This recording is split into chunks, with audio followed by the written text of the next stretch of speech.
All right, guys, welcome back to Ars Archive Podcast. Today we have an amazing guest, but before we start, I'm one of your archivers, Jeff. I'm one of the other archivers, Madison. I'm Mike Todd. Is he an archiver? We don't know. He's just here. And today we No, have... it's not an archive for me, it's memory. Oh, wow. All right. So today we have a iconic guest. She is a model, artist, painter, designer, entrepreneur, and I'm pretty sure there's a whole other list of titles there. But let me introduce Lyons. Hi guys, I'm Yes. So excited to have you here. It's a pleasure Super to be excited. here. And definitely thank you for being on the podcast. Like, it's exciting. We've known each other for a while, and just seeing how much we've grown and everything that we've done. So today's episode, we kind of had a hard time trying to figure out what the overarching topic would be, what the title would be, because you do so much in the creative realm. Art, painter. You've done the makeup, your own business right now, which we'll definitely dive into. All right. So then, how did that journey start for you? So I started out with dance in high school. After high school, I really fell in love with being on the stage. So I started going to live musicians and concerts and stuff like that. Started networking with the people who were performing. Then I started doing backup dancing and choreography for music videos. From there, somebody scouted me. Was like, you would do great in front of a camera. So then I started doing runway and modeling. COVID hit, yada, yada, yada. Ended up here in Arizona. Modeling took off quite a bit for me here. So then I kind of fell in love with that realm, and that kind of inspired me. I had always been making my own clothes throughout. I mean, ever since I learned how to hold a sewing needle, really. But then I really did make my own brand for a little bit, and it was all custom one-of-ones for like musicians and stuff like that. And so that kind of is what launched the painting, the dancing, and all of that. And then just over the past couple of years, I've just audited where I'm at in life and what I want next. And I realized like I have a really strong entrepreneurial mind. And so I found this faucet where it brings together, my background in healthcare, but my love for the arts and aesthetics. And then that's how I launched Lyons Muse, which is my permanent makeup company. Love. Thank you. Yay. And congratulations. Like, wow. Thank you. She's working, y'all. Working. Now, why didn't you kind of just sort of skipped past this, but you said COVID happened, yada, yada, yada, and I ended up here. No, that was not a yada, yada, yada. Wasn't a yada, yada. Okay. A lot of tears. I was researching you, and you literally packed up your car and moved to Arizona in the middle of a global pandemic. I sure did. That is possibly the bravest, albeit somewhat insane, things I have ever heard. That's where it really started. How did that happen? So I had my own medical practice, and I partnered with a chiropractic company. And when COVID hit, the owners of the building lost it. And so 7 years of my patients were just out the window, and I was going to have to start over. And I knew I always wanted to leave Oregon. I loved it. It's beautiful, but like the rain, it sucks. So like I was like, well, I mean, I think it's time. So I just packed my car, and I knew I wanted to go somewhere sunny. So I drove down the coast and just took my time. The world was shut down. So I was just like, I'm going to make this like something for me and just start completely over. I'm leaving everything I ever knew, like very routine military family. Mm-hmm. And so I went into Cali, I went and swam in Shasta by myself, I went and hiked around the redwoods by myself, and then I went to LA, had some friends there, and stayed with a couple friends in Pasadena. It was a big artist house, it was beautiful. And then the riots started. And my whole life is in my car, and I'm just like, I'm not gonna settle here, like I don't know what to do, like things are on fire. And I don't understand. So then I just kept going, and I ended up in Arizona, and I met a guy on Tinder like day 3, and we both got COVID. And so we got quarantined together. So then I called Dad. I'm like, hey, I met a guy on the internet, and I got the pandemic, and I'm moving in with him for 2 weeks because I don't know what to do, and we're quarantined. So now I'm here. The craziest, turbulent ride. And then once I got here, I found out my license didn't transfer for healthcare, which is also what kind of prompted me to be like, well, might as well go full-time into art, and might as well go full-time into chasing, what my dreams were, and just evolved. No, that is insane because that's like, how do you unpack all that, everything you just Yeah. Yeah. That's why I said, no, that was not a yada, yada, yada. Oh my God, thank God I passed that. It's like, no, girl, you ain't sliding past that. So then, how difficult was it to make that initial decision? I know there was a lot going on, and I think for you it turned out really well, especially where you are now. But just for someone to make that decision for that themselves and to find that confidence, should be like, I trust myself enough to just make that move. Like how was that process for you? You know, it like on the outside, it did, in long term, it did turn out really well for me. But I mean, my first couple of years here were like incredibly turbulent in like every possible way. Yeah. And so when I first decided to up and leave everything I knew, a 7-year career, something that was stable, my home, my family, I just like, I don't know what it was, but it felt like it was my only option. And for the first time, I didn't see what the next step would be. And I leaned into that. And it kind of created this relationship with myself. Like, I get goosebumps talking about it, where it's like, I could get through anything. And then I got here, and life was going to be like, okay, well, can you get through anything? And it just threw a bunch of, like, really heavy stuff at me, like, really shortly after I moved here. And so I had to keep just choosing myself and choosing myself and choosing the unknown and stop trying to stay comfortable and reverting back to what I knew.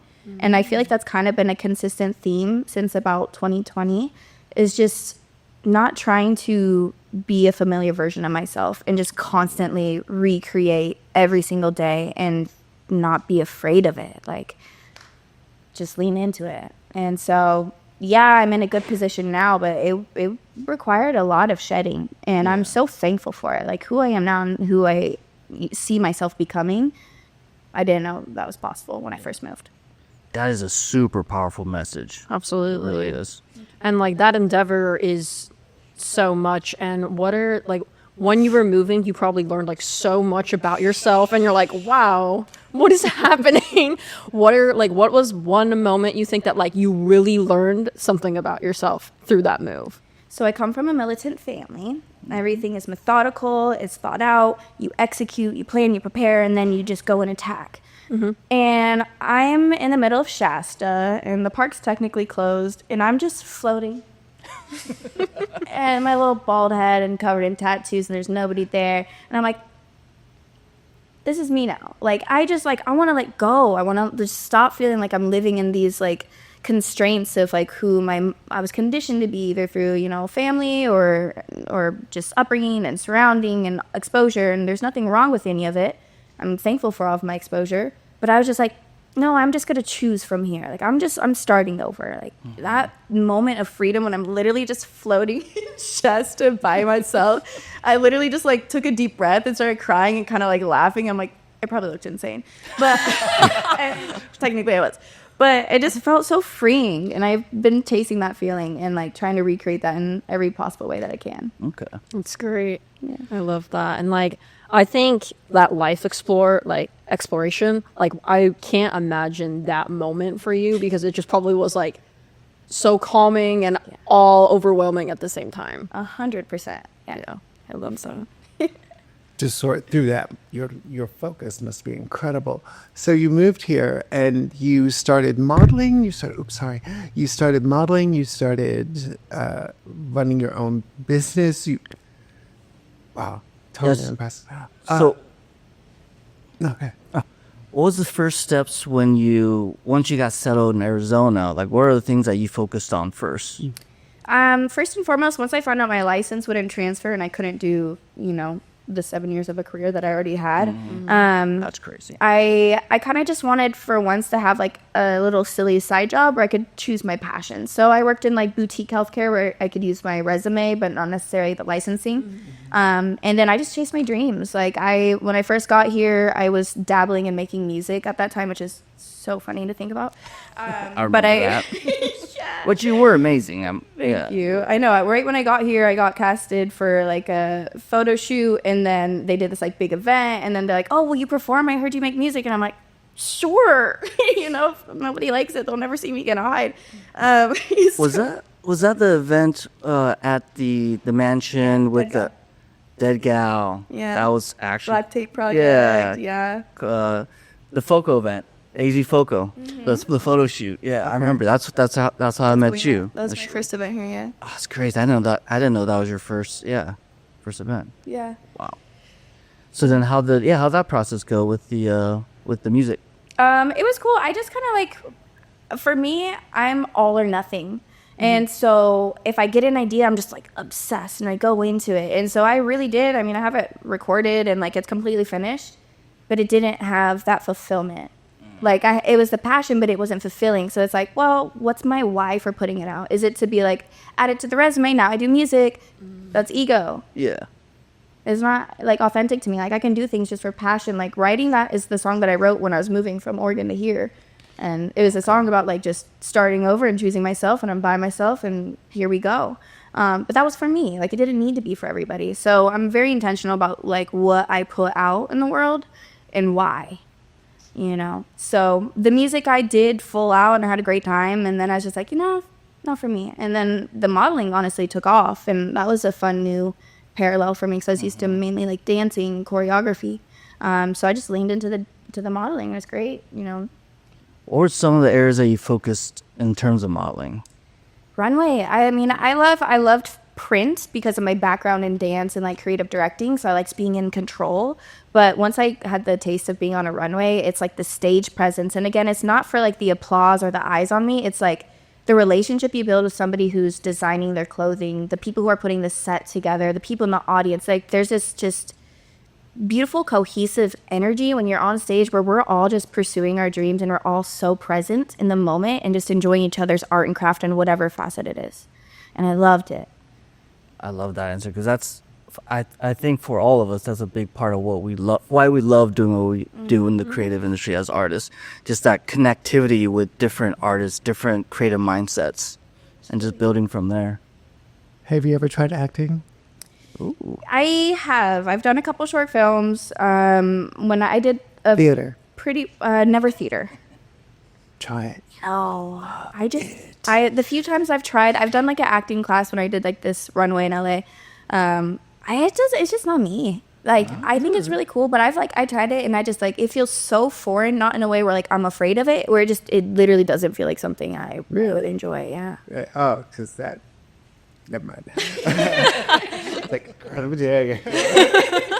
we definitely know where Michael's passion is, right?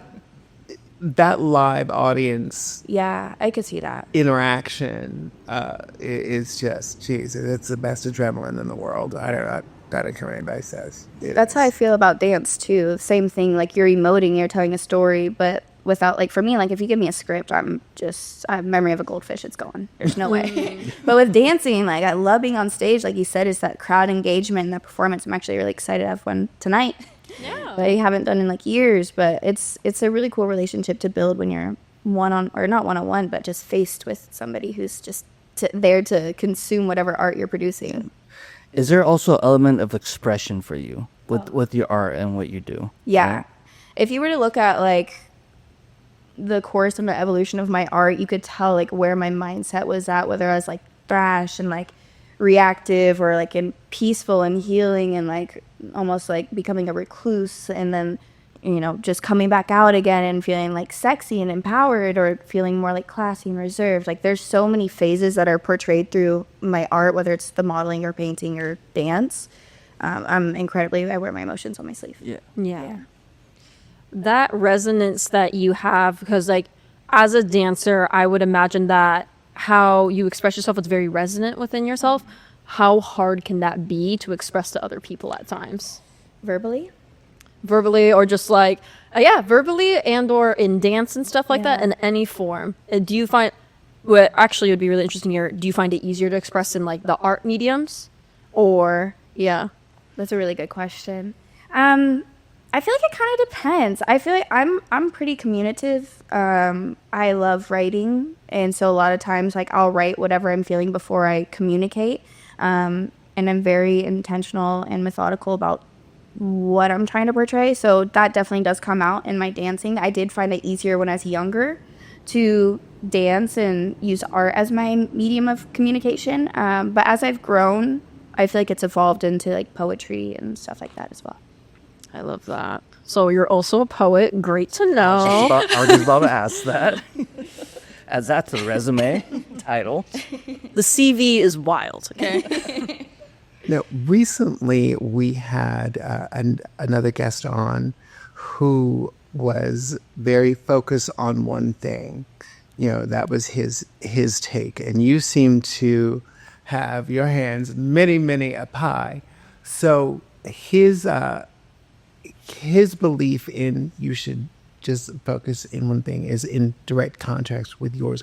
Why do you feel it's better to have such diverse interests and not focus on just one?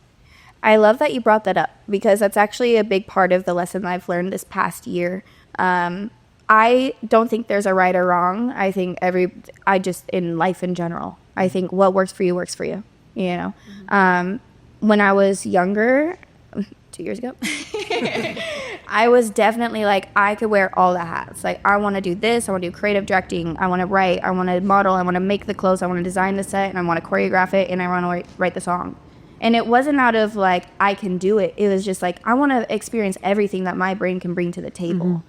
And I tried it and I go full out and it was great, but it was exhausting.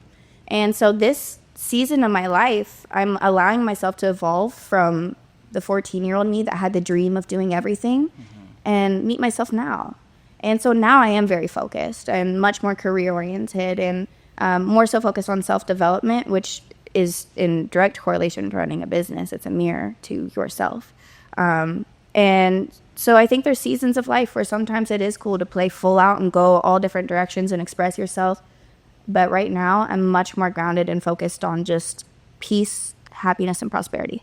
Do you feel like part of that process is also just finding out what your, for lack of a better term, like your lane is? What is it that in the process of finding yourself, what is that thing that really you resonate with from a creative aspect?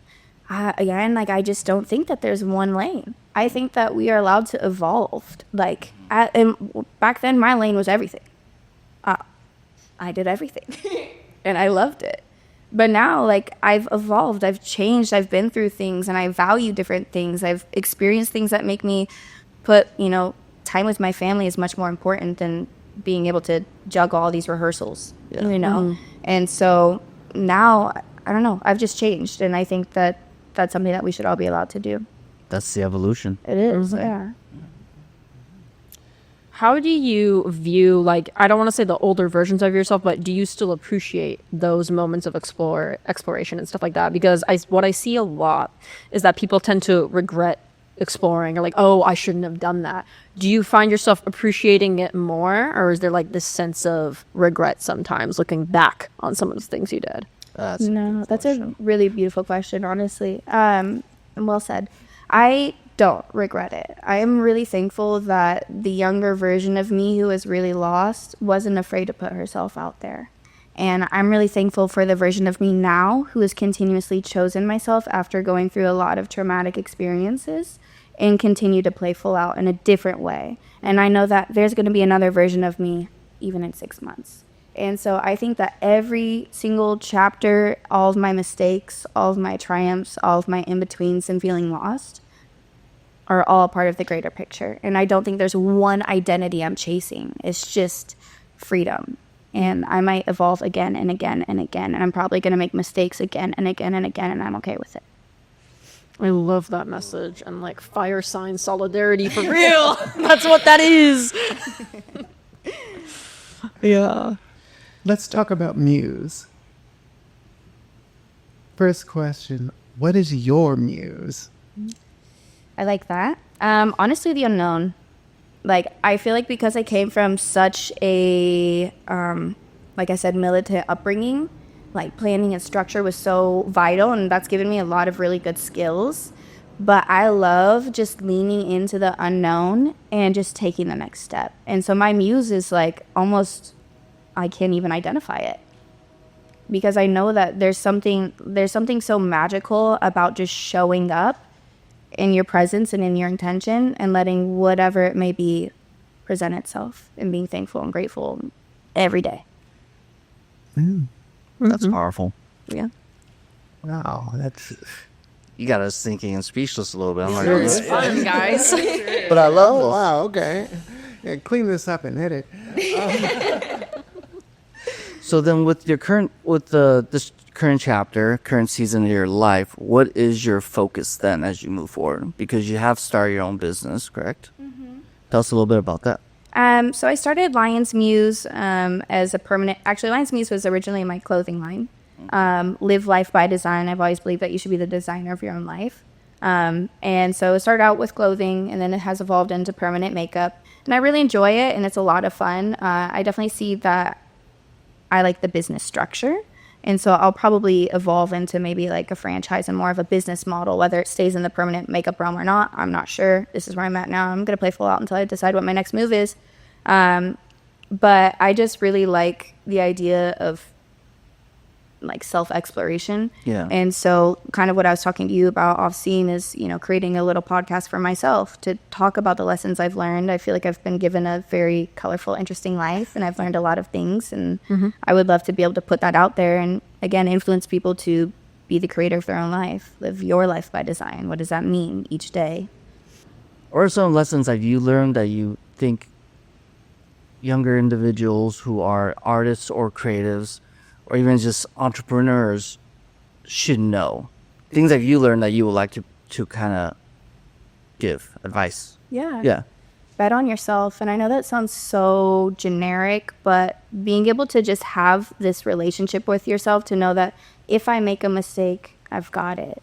If I make the right decision, I don't know what the next one is. Like every time you take a step forward, you realize there's so much more room to go. And so there's really never a finish line. And I feel like a lot of times when you're chasing a dream or career, you think that you're going to a finish line and then you get there and you're done. And it's like, no, you just reached the next step of the bottom of the staircase. Yeah. You know? So be willing to bet on yourself and like make the mistakes. Like be afraid and do it anyways. Just go. Just move with yourself and have that trust. Yeah. Just trust yourself and just you won't Trusting make those yourself. mistakes. Extremely hard, though. Yeah. I mean, But if you're not gonna, who is? Right my there. dog doesn't even trust me. Your agent. So how do you battle self-doubt if you even have self-doubt? Like how's that process for you? You know, like of course I have like doubt, but I don't let emotions become character defining. And that's something I had to learn over the past year. You know, I can feel afraid, I can feel sad, I can feel hurt, but that doesn't define who I am as a person. So if I feel this way, who am I and how do I respond? Those are two different conversations. And so I sit and I process and I'll journal, okay? But who I am is somebody who takes action and is relentless in the goals and aspirations and the next version that I want to be. So that's okay. I'm going to move with it. And that's going to be an affirmation to myself that I'm just as worthy to keep moving anyways.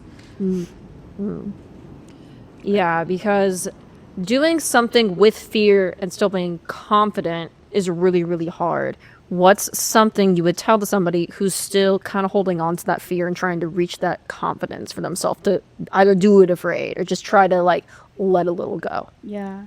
A couple things to that. I developed a lot of the way that I think and approach things through like studying others. So I listen to podcasts, I read books, I go to conventions, like I study philosophy. Stoicism is really big in my life because it's very much about having mental strength and just believing in yourself. Like that's kind of the underlying theme here. But really the thing that builds confidence is keeping the promises you make to yourself. That's it. And that's been said time and time again. I'm not the creator of that. But when you make a promise or you make a goal and you take actionable steps towards it and you show up for yourself, that's what builds confidence. You don't just wake up in the morning and be like, okay, I can do it, but then you don't have any actions that follow through. Of course you're not going to be confident. So confidence is actually more about action than it is belief. The Artist Archive podcast is proudly sponsored by Nine, the gallery, the source of the stunning artwork featured in our episodes. Specializing in investment-worthy art from Arizona artists, Nine the Gallery transforms space with locally sourced art. By connecting businesses and collectors with exceptional artwork, they elevate the environments and the creative community. Connect with them on social media at 9 The Gallery and at 9thegallery.com. And now back to our episode. Yeah, I love that. Yeah, I do too. And you said something that really stood out to me. It's keeping the promises to yourself, too. I think a lot of people focus too much on keeping promises for others, or it's very external, but with you, it's definitely an internal process. It's valuing yourself more than the opinions of others. It's the promises are the promises to you, not promises to others. Yeah. Like, I think that's powerful. That's huge. And I learned it through not, obviously. I learned it through, like you said, people pleasing and choosing other people. And then I found myself in a pretty scary situation and had to start all over. And I was like, okay, how do I restructure everything? So that's when I started exploring different religions and philosophy and stoicism and reading books and podcasts. And I found myself like, okay, all I have to do is just keep a promise.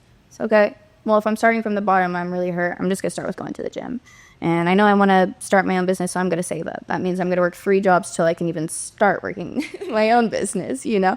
And so just keeping the promises, just show up for yourself and be flexible and make mistakes and then get up and try again. Like, you're human. And I think a lot of people get stuck because they get stuck in shame. You know, it's like maybe they're consistent for a while and then they have one, you know, day or week where they kind of fall out of their routine. And then all of a sudden they doubt themselves. And it's like, you're human. You don't have to be perfect. But if you continue to get up and you continue to show up for yourself, that's what matters. That is powerful. How has it been finding, or like how has it been for you finding people who also do the same? Oh. That's actually a big conversation in my life. It is isolating. I don't really feel that I have people in my life who I love and I admire, but I definitely am kind of in search for a community that has a similar mindset to just like constant growth and, you know, having faith in either themselves or whatever it may be. I don't really feel like I've found that community yet, and I'm okay. I feel like I'm learning the isolation stuff right now. So yeah, that's all right. And I'm very focused, but that is something I'd like to find. Yeah. No, it's definitely tough. I think we've had those type of conversations as well. It's finding the right people in the right tribe, essentially, who have that mentality of constant growth, development. It's a personal opinion of mine. I feel like a lot of people get too comfortable being stagnant. Yeah. They get too comfortable with being comfortable and just staying in one place because it doesn't challenge them. Yeah. And people can't grow if they're not being challenged. Yeah. And it's up to us to challenge ourselves. And I think it's like so interesting to see it in the creative community, because if we're artists and we're like, I don't know, pushing boundaries, because I don't know, that's who we are. We like to, I don't know, let's mess around and figure out where it lands type of thing. Pop art, oh my God. Anyway, it's really interesting in the creative community because you see all these like very, almost like vicious mentalities of being against each other sometimes. What do you say to that mentality, like in a community that like, oh, we're supposed to be growing and now we're against each other? What would you say to that? I honestly don't even put any effort or energy or observance towards it. To be honest, I don't care. Like, if you do or don't like me, because I know that I move with pure intention. Or if I see other people beefing, like, okay, that does nothing for me. That's your problem. Yeah. Now, like, yeah, I'm not even gonna get into caveats to that because Yeah. I just don't care. No, yeah, we love that. Solid. Yeah. For me, I have the same mentality. It's just like, that's not worth your time at the end of the day. Yeah, and people get consumed in it because they're so just wanting to keep what they have. Because if they don't have what they have, they don't know what to do. So yeah. Yeah, I feel like some people get really caught up in like forming an identity or like ego, and so anything that combats that they think is like against them, instead of just realizing that other people have identities and other people have lives. The reason that you feel so special is because you're not them, so why would you hate that person for having their own sense of self, you know? Like, it just is so silly, like the scarcity mindset. Yes. I agree 100%. So actually, one thing I want to ask you, what is your creative process as a whole? I mean, or actually better yet, how do you balance the creative and artist side of you with the business mindset? How do you merge the two? I don't really feel like there's a line. Like, I'm just a creative person and I happen to be an entrepreneur. Like, I just, like, it doesn't, I don't have to be like, okay, turn on your creative brain. It's like, that's just, I am. So, but I also have that military upbringing. So that's also a part of just who I am. So it's like, if I see a problem, I find the solution. And sometimes it turns out being creative. I'm like artsy. Like, that's just how my brain works. Like, I don't really feel like there's any merging. It's just me. It just is. It's just respect for that. I'm ex-Navy, and I get that. Thank you for your service. You can, and being, born long before all of you, I can do that in my head. My head looks like a Trello board. It really does.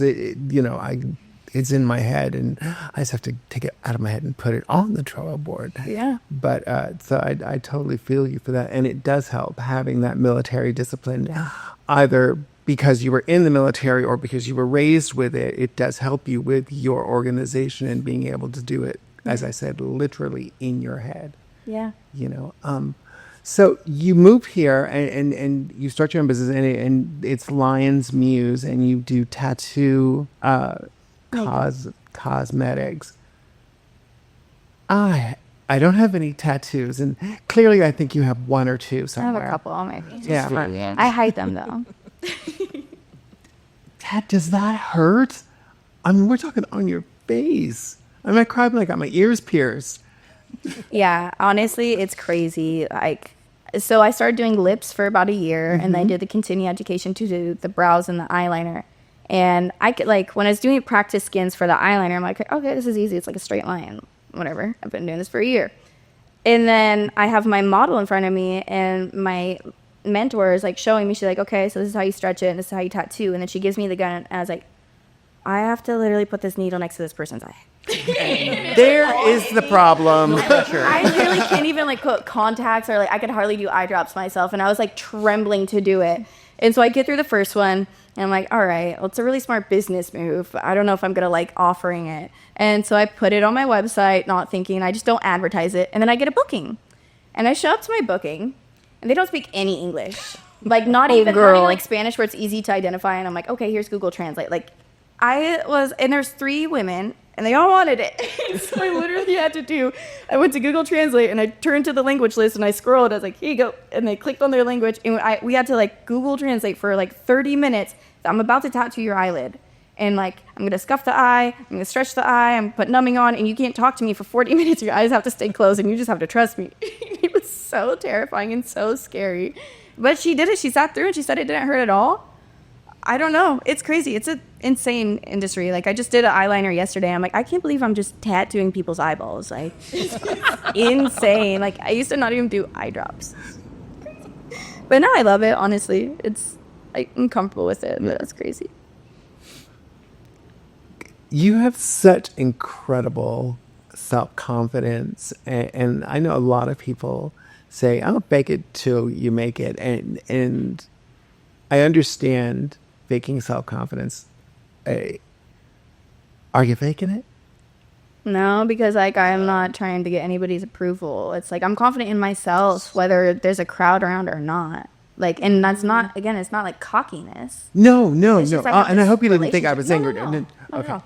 Yeah, it's just a relationship I have with myself. So it's like whether anybody's here or not, like I'm happy. Mm-hmm. Having that relationship to yourself, being someone that struggled with confidence issues, just because you are smart, just because you are beautiful, just because you are all of these things and you check all of these boxes does not mean, and I do mean this in all sincerity, does not mean that person is competent at all in any way, shape, or form. And when I look at you, I see this woman who, that confidence came from somewhere. I don't know what your story is, but I am thoroughly impressed with how you worked through it. If you could give someone some advice who struggles with self-confidence, and someone who has clearly worked through something Yeah. to have that, what would you tell them? Look, where's your camera? Look right there. What would you tell that person that's looking at you and seeing themselves? It all comes down to worthiness, honestly. And I had been through a lot of really tough times the past couple years. And when I felt like I was stripped of everything and like could barely get up in the morning, like just down ground zero, I just realized I was worthy of so much more. And so I literally created a relationship with myself. And I say this all the time, like I pretended to be like my own husband. Like when I speak to myself, I'm like, okay, sweetheart, what do you want? Because I love myself. And I've been through so much, and I honor the person who is broken and who that girl was. And I walked with her every step of the way to get exactly where I'm at now. And that's what you have to do. You have to choose yourself, and you have to choose that you're worthy of working through the pain and the isolation and the abandonment and the abuse of whatever it may be. Like, you don't have to be stuck. And so I just realized, like, I don't want to be a statistic. The abusers could be the statistic, but like, I choose me. And so I am not afraid to go out and work as hard as I need to give myself the life that I deserve and the love that I deserve. Because when I poured into other people, it ended up leaving me in a bad position. And so the confidence came from just, screw it, I'm worth it. Like, I'm going to go get up at 5 a.m. and go to the gym and give myself that life that I want. I'm going to work 3 jobs. I'm going to work 60 hours a week while building a business. I'm going to go learn the new skill set because I want a life for myself that I know I deserve. It literally comes down to just realizing you're worthy, and there is no prerequisite to being worthy. It's just a decision. It's just choose it. And it's hard. You're going to have like the flashbacks and like everything like that. You're gonna have maybe you're still in a bad environment that makes it hard to choose it. But like I was really like organized about it. I would journal every morning, journal every night, meditate, like podcast every time I'm in the car. It wasn't easy to get here, but I would do it over and over and over again because I'm never going to go back to a version of me where I wasn't treated with the respect that I deserved. And that was because I didn't respect myself the way that I should have been. So I had to start over, choose me every single day. This episode is brought to you by Martini Mates. Can't be bothered to make your own cocktails? Try Martini Mates ready-to-drink cocktails. It's veteran-owned, dairy-free, gluten-free, and hassle-free. Scan the QR code to get a location near you. Cheers, mate. Oh, mic drop. Interview over. We're done. That was all. That was good. Thank you so much. No, that is phenomenal. Yeah. Thank you.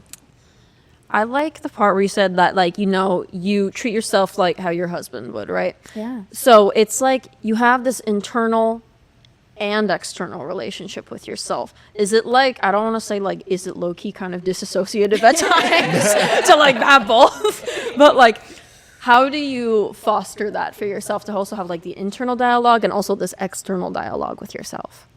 I am a huge fan of auditing. Like I audit myself all the time. And so I kind of take a look at my surrounding and I think like, what are the ways, like, you know, women are kind of conditioned to have a provider. That doesn't work for me. I'm very independent. So like I had to kind of just be like, okay, well, how can I serve my independence but also nurture like the feminine side of me, right? And so I just decide, you know, what is it that I need? And then I move forward with it. I don't really think there's like an internal, external. It's just kind of like, I want better. So I'll do whatever it takes for that. I love that. I really love that. It's really just relying on yourself no matter what. Yeah, like I said, it's trust. It's just believing that you're worth it and then knowing that like you could get through anything. If you've been through and you survived whatever you've been through and everybody survived something crazy, there's your proof. Why are you playing small now? You know? So just continue to like grow from it. And I don't know, like I literally like, I talk to myself like, hi, sweetheart. How are we? You know? And then I give myself the love that I need. I think I've had those dialogues and I'm like, I'm not doing well. What do you mean? why are we even saying anything? Can we hold this later? Yeah. My conversations usually start with, you have lost your mind. You know that, right? You know, sometimes I get some profanity in there. I'm like, you're right. You're right. All right, I'll simmer down. You gotta check yourself sometimes for sure. That's a part of oddity. It's not always like, good job, sweetheart. Like, negative reinforcement works really good for me. I'm like, girl, you're messing up. Get your shit together. No, for real. Is this what you want? I don't think so. So, as a creative visionary, in these times, and that's not get political, but what do you think that creative visionaries need to say?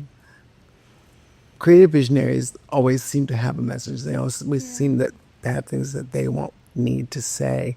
Do you think that now is a good time for the visionaries really to start speaking out and loudly with confidence that, you know, we're going to be okay and we're not going anywhere and, you know, et cetera, et cetera? Do you think that that's being done enough or should be done more? Or where do you see the arts going, especially in light of the current political climate?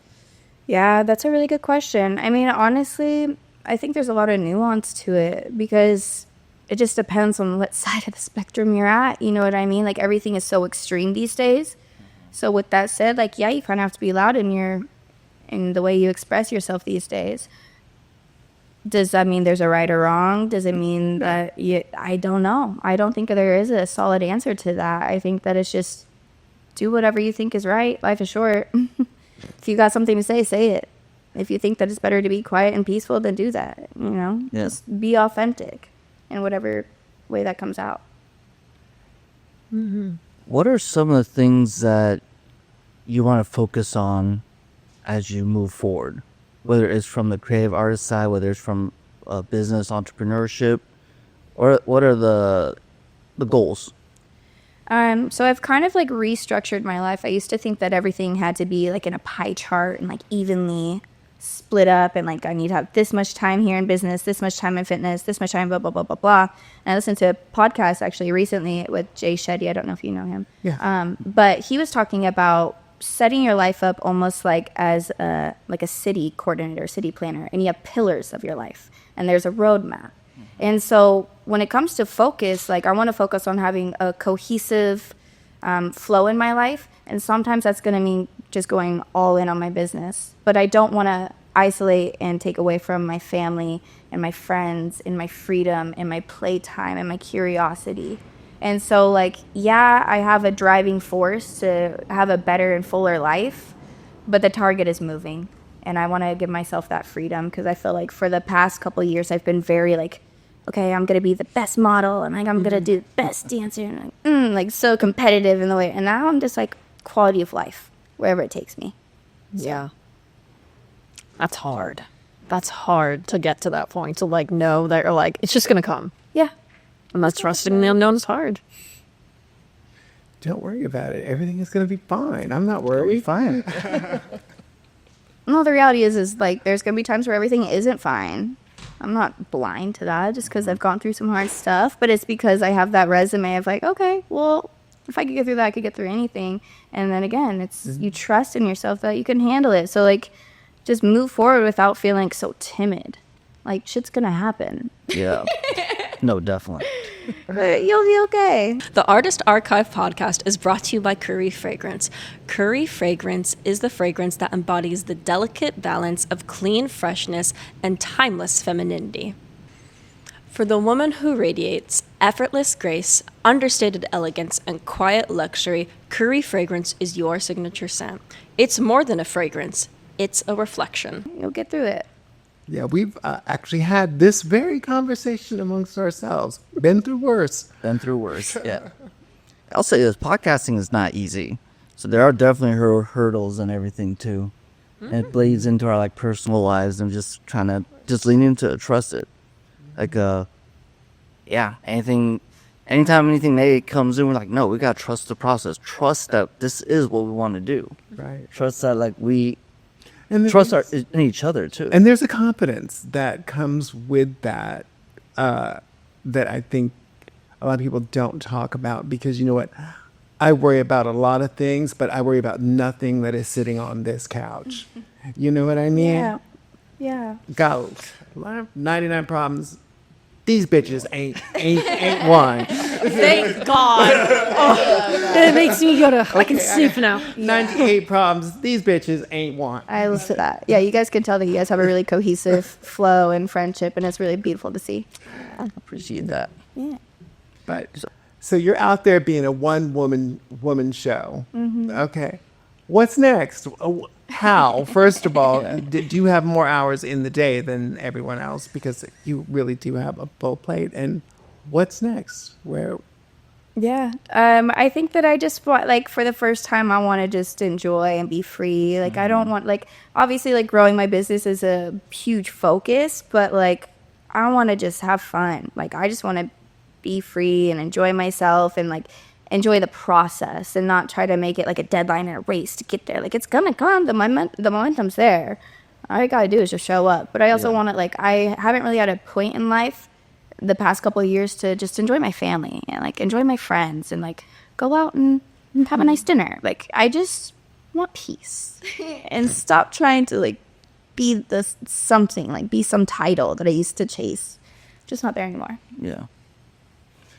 I think it's hard for a lot of people, and just with how, like, apparently, like, especially how, like, I grew up and going through high school, a lot of my generation relies very heavily on titles, labels to categorize everything. How hard was it to get to the point where you're just like, that doesn't matter in the end? To realize that, like, I can be whatever and I don't have to define it. How hard was it to get there? So hard. Like, the way I was raised, like, the way I approached life. I don't know if you guys are in the zodiacs. I'm a Leo. Sag. I don't know too much about it, but I do know that's very Leo.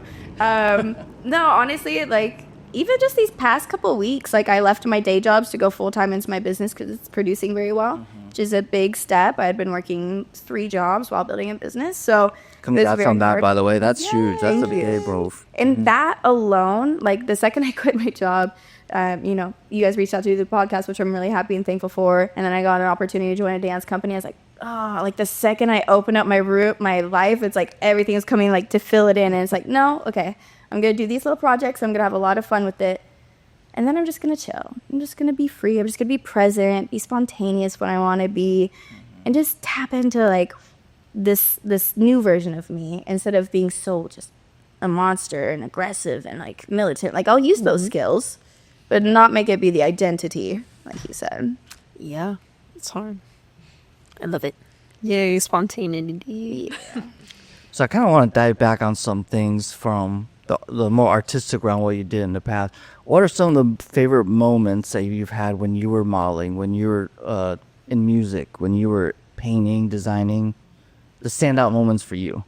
Actually, one of the standout moments was the night I met you at the show, or at the photography competition. Yeah, AG Foco, that gal, yeah, the whole thing. That was really fun because that was the first time I ever, like, had, like, a real performance for music. And I had, like, kind of just started and I had just recorded that song. And so that was kind of one of those moments where I was like, ooh, lean into it.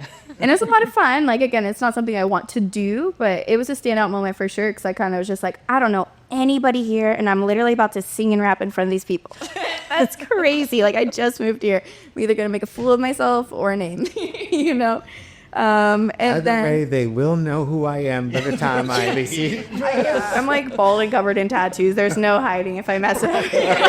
You can't miss Lyons. For better or for worse. Did you leave the car running just in case? Yeah, pretty much.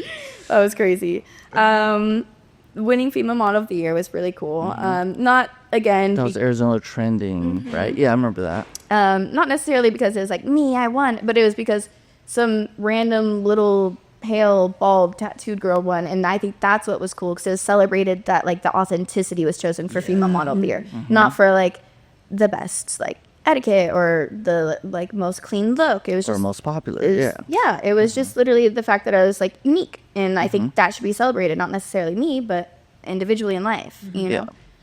And I would definitely say, I think a lot of that competition was you were voted for that by the community as a whole. Exactly. Which I think is even more powerful. Yeah, it was like this, like, everybody felt that way, that it wasn't like somebody who's trying to fit in or, like, tried to be something, just their existence was celebrated because like they're authentic, and that's a message that should be more streamlined. Absolutely.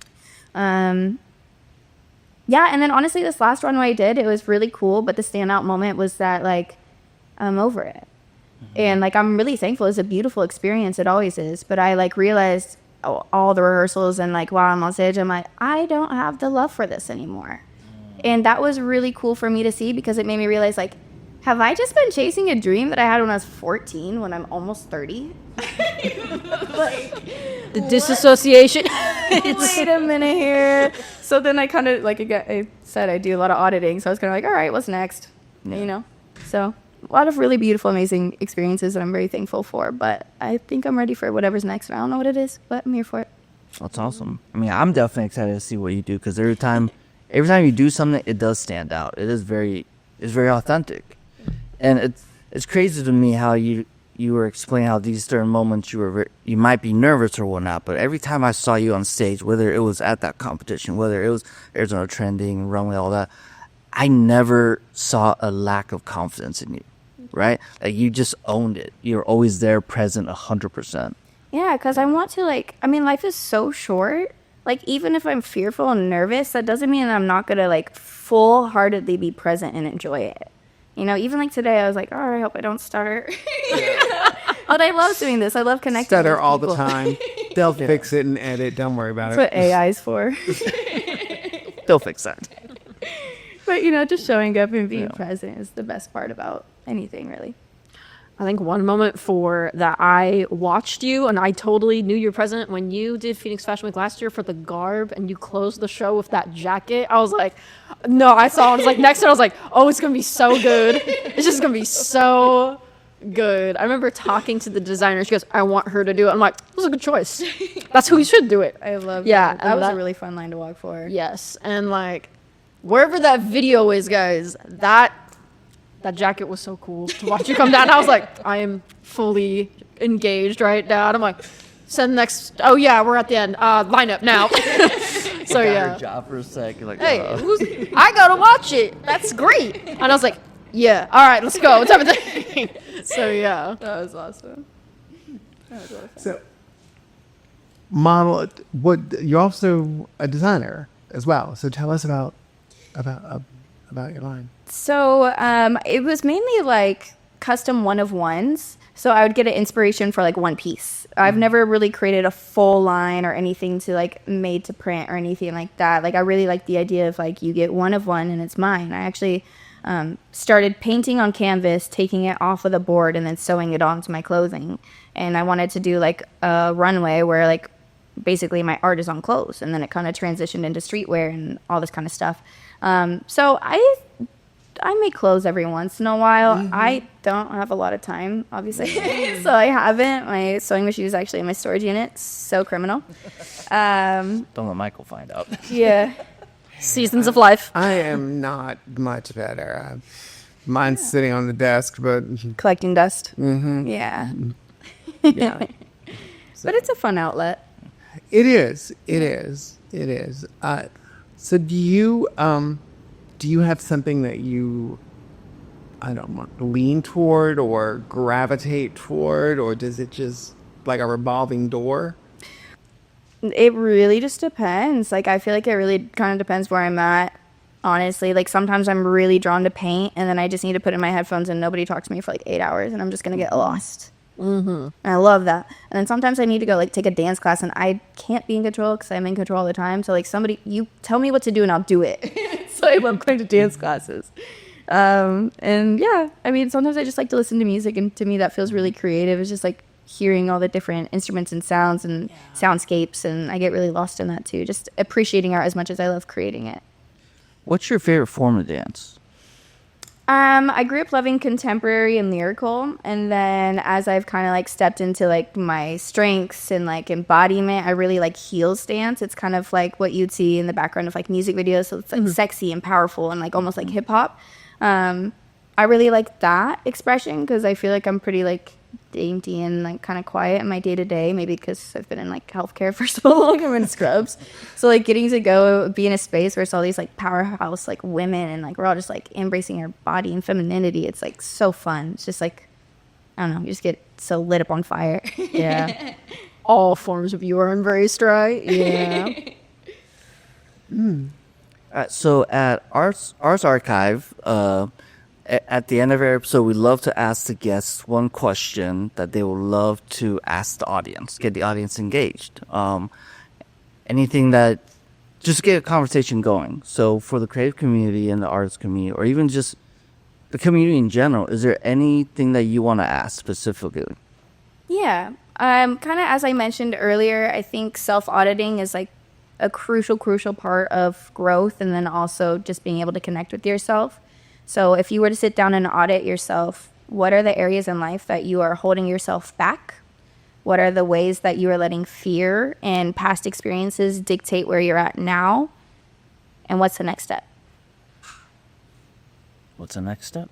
Y'all have fun with that in the comments. All right. Well, I don't get that one in the hat. Right, guys, definitely go in the comments and leave your answer, responses, get the conversation going, you know. Like, we're all about having those real conversations, real impact. And make sure to follow Lyons on Instagram. And what is your Instagram? At _.lyons, LYONS _. And what's the PMU for your, lionsmuse.pmu. Yeah. Follow the business and the baddie account. All right. We support both. And then before we actually close out, I don't know if we covered this yet already. Where did you get your name, Lyons? It's my last name. What's the orange is that? My mom and dad. Lions. And she's a Leo. It's all lining up.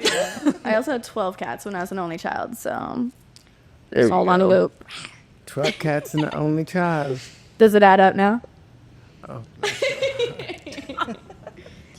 Well, thank you. Thank you so much for being a guest. You had an amazing conversation with us. Yeah, it's been my pleasure. Lovely. Definitely It appreciate really, you. really Yeah. was. Thank you. Thank you for having me. Always fun to work with you. Thank you. And thank you for watching this episode, and stay tuned for the next one.